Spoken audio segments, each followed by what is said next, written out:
और ये वृत्ति जब तक होती है तब तक हम कितना भी कह लें कि हम धार्मिक हो गए हैं, हम सत्य के साथ हैं, हम हर काम सही ही करते हैं, तो मतलब हम झूठ बोल रहे होते हैं। वृत्ति क्या है ये चीज आपको पता है? वृत्ति किसे कहते हैं?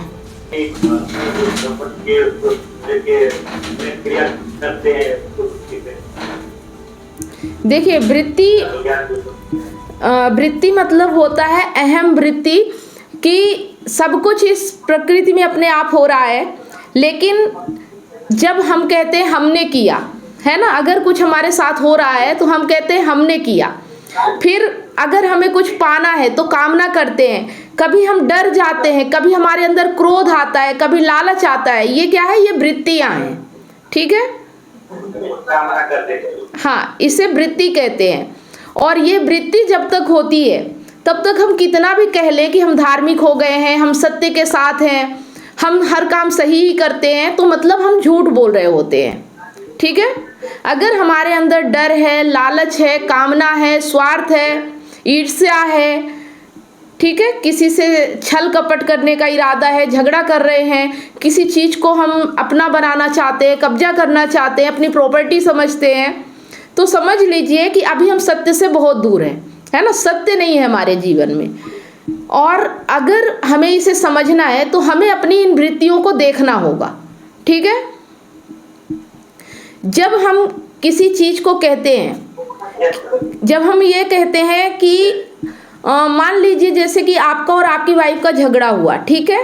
अब झगड़ा किसी और कारण से हुआ, लेकिन हम कहते हैं कि झगड़ा मतलब कोई आ गया पूछने के लिए या कुछ भी है, तो उस वक्त हम बताते कुछ और है, रीजन कुछ और होता है, और फिर हम अंदर से चाहते कुछ और है और बोलते कुछ और है ना।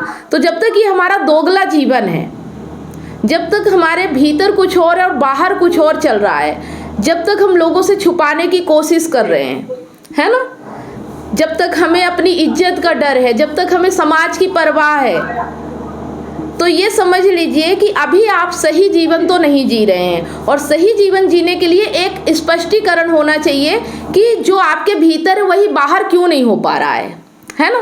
क्या कारण है कि जो आप भीतर से चाहते हैं वही चीज आप बाहर नहीं बोल पा रहे। और जब आप उससे अवलोकन करेंगे तो आपको समझ में आएगा कि या तो डर है, या तो कामना है, या तो स्वार्थ है, या तो लालच है।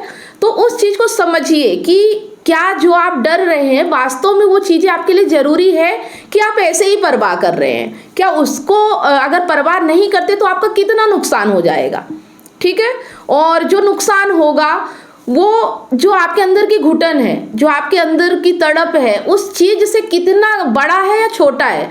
मतलब जो जिस चीज की आप परवाह कर रहे हैं, अगर उसकी परवाह छोड़ देते हो तो आपका कितना बुरा हो सकता है, ज्यादा से ज्यादा क्या नुकसान हो सकता है। क्या वो नुकसान आपके भीतर की तड़प से ज्यादा होगा? और अगर ऐसा नहीं है तो आप अपने मन का क्यों नहीं कर पा रहे, अपने दिल का क्यों नहीं कर पा रहे, जो आपके भीतर है उसे बाहर क्यों नहीं ला पा रहे हैं, है ना। इसी चीज को समझने के लिए, इसी चीज को जानने के लिए हम ये गीता पढ़ रहे हैं। जैसे कि अर्जुन को मोह कह रहे हैं, लेकिन मतलब अर्जुन को मोह है, लेकिन बातें कैसी बना रहे हैं कि मुझे समाज की परवाह है, लोग क्या कहेंगे, मेरे भाई हैं, मेरे खून है, इसलिए मैं युद्ध नहीं करूंगा, है ना। मतलब बातें 36 तरह की कर रहे हैं। एक बात नहीं कह रहे कि मुझे मोह है, मेरा रक्त मोह है, मेरे भाई है, इसलिए मैं इनके साथ युद्ध नहीं करना चाहता। और अगर ऐसा है कि रक्त मोह भी है, समझ लो कि वो ये भी समझ लेते हैं कि मुझे रक्त मोह है, तो फिर वो युद्ध करने क्यों आए हैं? अगर जिससे मोह है उससे युद्ध क्यों कर रहे हैं? और मान लीजिए अगर छोड़ भी देते हैं, युद्ध नहीं भी करते हैं, तो क्या उनका मन शांत हो जाएगा?